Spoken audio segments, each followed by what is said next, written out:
tuning in to Brathouse Sports. I am your host, Emily Cheddar Dog DeLeon.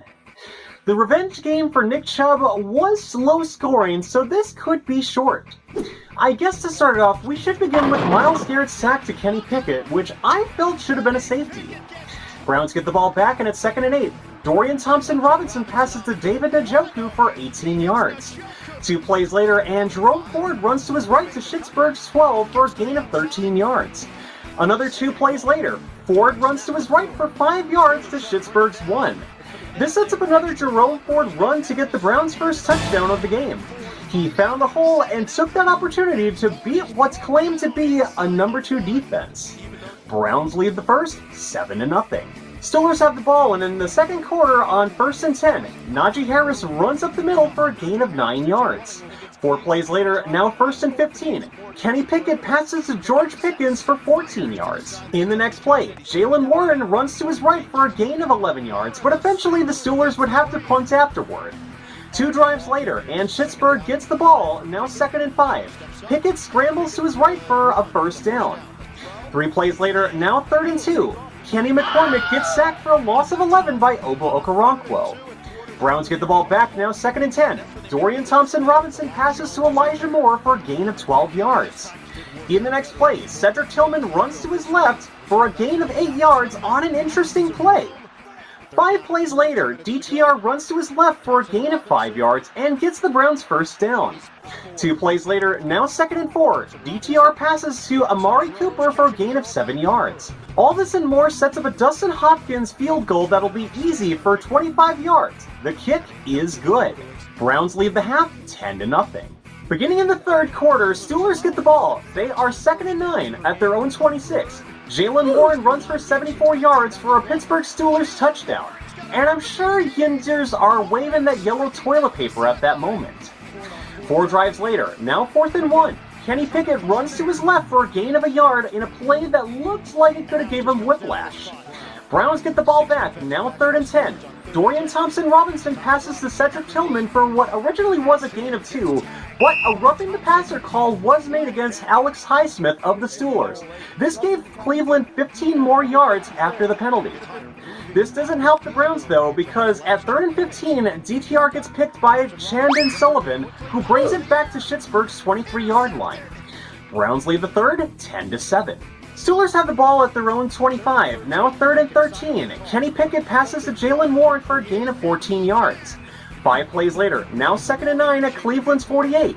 Warren runs to his right for a gain of 21 yards. In the next play, Warren runs to his left for 12 yards and another first down. Myles Garrett comes in to sack Kenny McCormick for a loss of 10 yards. Oh my God!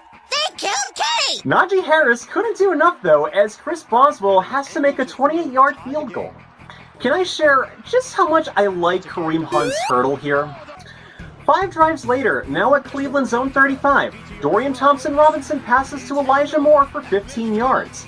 2 plays later, now 2nd and 5, DTR passes to Amari Cooper for a gain of 8 yards. Now 1st and 10, DTR passes to David Njoku for a gain of 11 yards. All this in sum sets up a Dustin Hopkins 34-yard field goal. The kick is good. Matt Canada's farewell is in this game, and the Browns win 13-10. This recap against the Broncos will be a doozy. 3rd and 10 with 10:18 left in the first. Russell Wilson passes to Cortland Sutton, but falls incomplete, but Greg Newsome gets penalized for pass interference. 4 plays later, now 3rd and 8, Wilson passes to Sutton for a huge gain of 31 yards. Samaje Perine runs for 3 yards and a touchdown. This takes a bad turn as Harrison Bryant fumbles the ball, and it's recovered by Mike Purcell, and Denver has the ball. 3rd and 12, Russell Wilson scrambles right for a gain of 9 yards. This also doesn't help, as at 4th and 2, Wilson fumbles himself, and the ball is recovered by Jeremiah Owusu-Koramoah.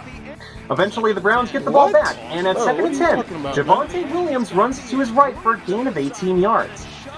The previous play got ruled out as offensive holding. Now 2nd and 5. Perine runs up the middle for a gain of 15 yards. Browns trail the Broncos 0-7. The Broncos' drive from the first quarter continues, now 3rd and 7. Russell Wilson passes to Marvin Mims for a gain of 16 yards. 13 plays later, now 2nd and 7, Russell Wilson runs to his left for a big gain of 19 yards. Another 3 plays later, now 2nd and goal, Wilson runs it in for 2 yards and a touchdown. He's looking like his younger self in this game. Browns get the ball back, and at 2nd and 10, Jerome Ford runs to his left for a gain of 19 yards. 6 plays later, now 2nd and 10, Dorian Thompson-Robinson passes to Elijah Moore for 9 yards. This and 4 more plays set up a Dustin Hopkins field goal of 36 yards. The kick is good. 2 drives later, and the Browns get the ball back. 1st and 10, DTR passes to Cedric Tillman for a gain of 18 yards. DTR scrambles right for 6 yards. Kareem Hunt dives over the line for a 1st down. DTR passes to Ford for a gain of 11 yards. DTR passes to Cedric Tillman, this time for a gain that is a big 23 yards. And this sets up a simple Dustin Hopkins field goal of 24 yards. The kick is good. Broncos still lead the Browns 14-6. 12-19 in the third now. 3rd and 8. Dorian Thompson-Robinson passes to Amari Cooper for a gain of 11 yards. 2 plays later, Jerome Ford runs to his right for a gain of 13 yards. In the next play, DTR passes to David Njoku for a gain of 16 yards. 2 plays later, now 2nd and 5. DTR passes to Njoku for 17 yards. This sets up a DTR pass to Harrison Bryant for 2 yards and a touchdown. The 2-point conversion, however, fails in this part. Broncos got the ball back, now 1st and 10. Javonte Williams runs to his right for a big gain of 15 yards. Samaje Perine runs to his right for a monstrous gain of 24 yards. Perine, 3 plays later, tries running up the middle, but gets tackled for a loss of 3 by Obo Okoronkwo and Jeremiah Owusu-Koramoah. This sets up a Will Lutz field goal of 23 yards. The kick is good.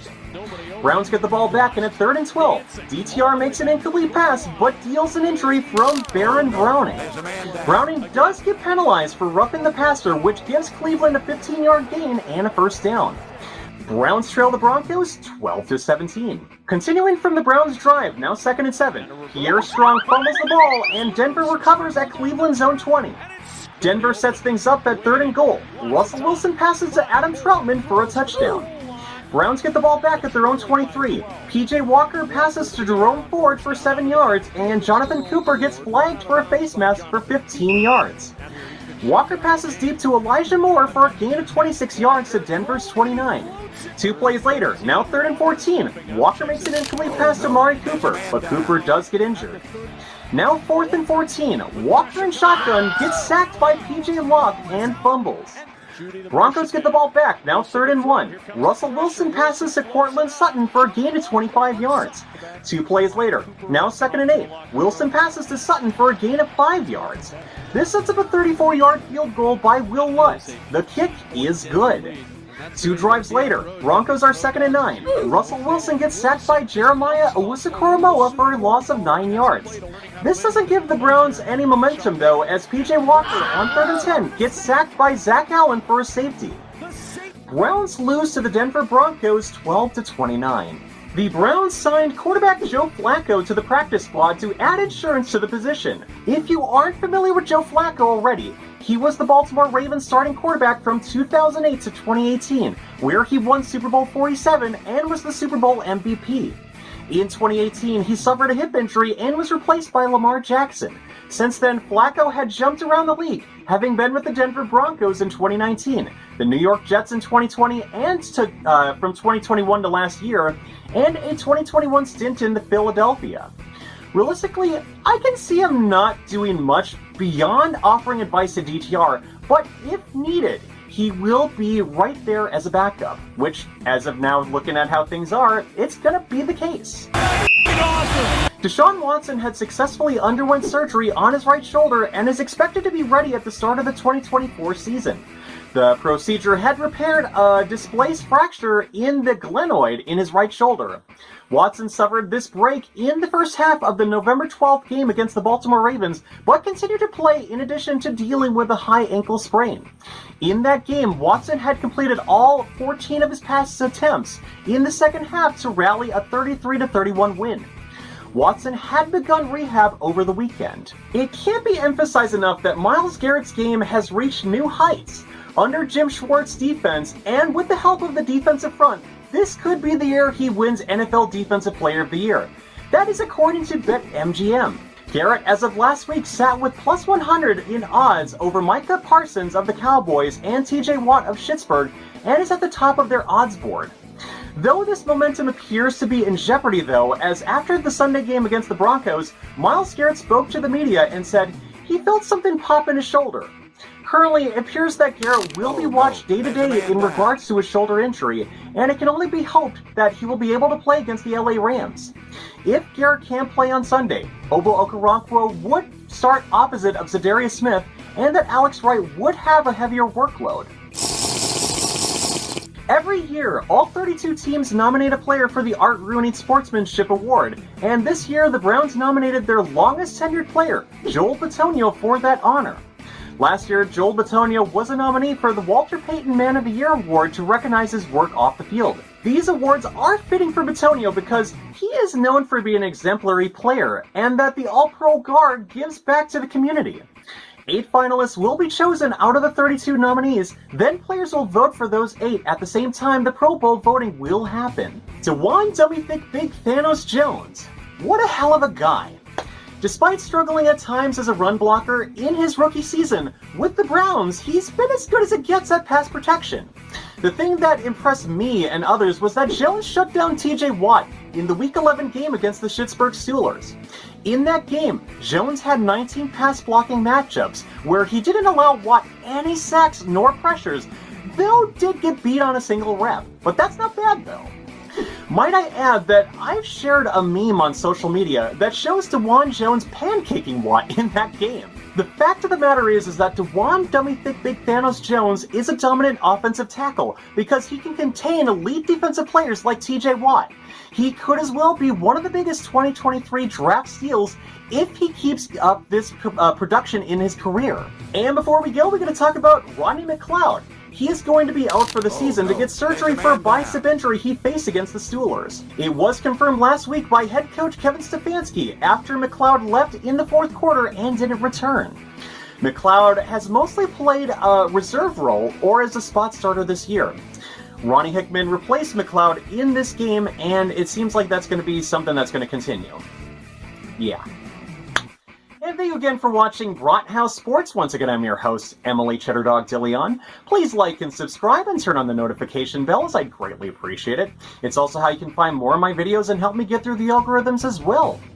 Once again, I'm your host, Emily Cheddar Dog DeLeon, and I will see you next time.